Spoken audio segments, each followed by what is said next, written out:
नमस्कार, news track के Y factor में आपका स्वागत है। मैं हूं योगेश मिश्र। 19 साल के जसवंत सिंह चाइल को बीते 5 अक्टूबर 2023 को ब्रिटेन की अदालत ने 9 साल की सज़ा सुनाई है। हालांकि ऐसी सज़ा पर सबको दुख होना चाहिए, लेकिन चाइल की सज़ा सुनाए जाने के बाद हर भारतीय का सर फख्र से ऊंचा है, हर भारतीय गौरवान्वित है। यह तरुण सिख एलिजाबेथ सेकंड की हत्या करने के लिए 2 साल पहले उनके आवास में घुस गया था। विंडसर किले में वह पकड़ा गया। उसके हाथ में क्रॉस ब्रो था।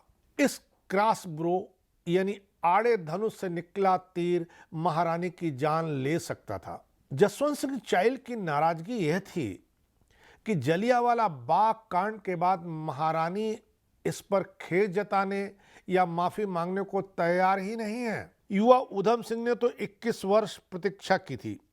फिर पंजाब गवर्नर माइकल ओडायर को लंदन की सभा में पिस्तौल की गोली से भून दिया था। असली हत्यारा ब्रिगेडियर रिजनाल्ड डायर तब तक मर चुका था।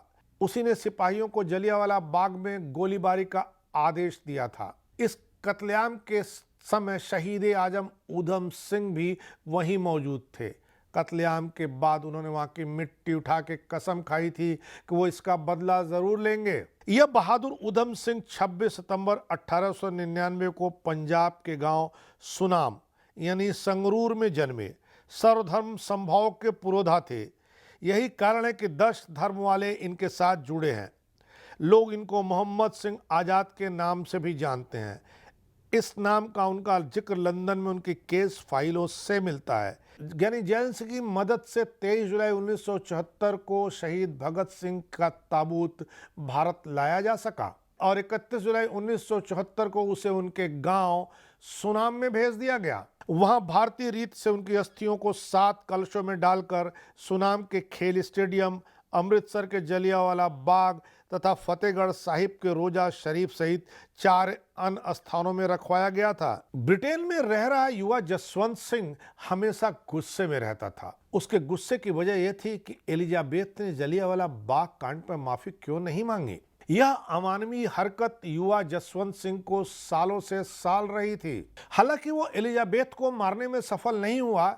एलिजाबेथ बुढ़ापे के कारण मर गईं। जसवंत ने विस्तार से पढ़ा था सरदार उधम सिंह की सुकृति को। यह आक्रोशित युवा महारानी को क्यों मारना चाहता था? क्योंकि इस राजसी मद में चूर महिला से भारतीय स्वाधीनता सेनानी दशकों से मांग करते आ रहे हैं कि जलियांवाला बाग वाले सामूहिक हत्याकांड पे एलिजाबेथ खेद व्यक्त करें। बच्चा बच्चा जानता है कि जलियांवाला बाग में ब्रिटिश सैन्य जनरल रेजिनाल्ड डायर द्वारा गोलीबारी पाशविक थी, राक्षसी थी। उससे ज्यादा गर्हित और जघन्य कत्लेआम इतिहास में कहीं भी मौजूद ही नहीं है। लेकिन इस जघन्य हत्याकांड पर भी एलिजाबेथ और उनके पति फिलिप ने सिर्फ यह कहा कि दुख है। उनको तब स्मरण भी कराया गया था कि बैसाखी के दिन 13 अप्रैल 1919 को अमृतसर के उद्यान में 1500 लोग गोलियों से भून दिए गए थे। 1200 लोग घायल हो गए थे। इनमें सैकड़ों बच्चे भी थे। जनरल डायर ने हंटर जांच समिति को बताया था कि वह और ज्यादा लोगों को मार नहीं पाया क्योंकि उसके पास गोलियां खत्म हो गई थी। इसी से जनरल डायर की मंशा को समझा जा सकता है। और जनरल डायर की मंशा समझने 1500 लोगों की जघन्य हत्या कर देने के बाद भी अगर महारानी माफी मांगने को तैयार नहीं होती हैं तो किसी का गुस्सा लाजिमी हो जाता है। इस नरबख्शिश जनरल के लंदन लौटने पर उसके ब्रिटिश स्वजनों ने उन्हें 20,000 रुपए का पर्स भेंट किया। मगर लोमहर्षक बात तो तब हुई जब भारतीय स्वतंत्रता का स्वर्णोत्सव 1997 में मनाया जा रहा था। महारानी एलिजाबेथ जलियांवाला बाग गईं। फिलिप्स ने विवाद सर्जाया। उन्होंने कहा कि मृतकों की संख्या में अतिशयोक्ति है, मगर महारानी ने यह कहकर कन्नी काट ली कि हादसा कठिन था। दिल्ली में संसद को अपने उद्बोधन में वह बोली, जलियांवाला बाग पर मुझे पीड़ा हुई है, बस पीड़ा। मगर इस राजनीतिक दंपत्ति से लगातार मांग की गई कि हत्यारे जनरल डायर के कुकृत्य पर वे क्षमा याचना करें। महारानी ने नहीं स्वीकारा। अब उन्हें कौन समझाता कि क्षमा शब्द की तुलना में पीड़ा निहायत हल्का अल्फाज है। क्षमा का न तो कोई समानार्थी है और न ही कोई विकल्प।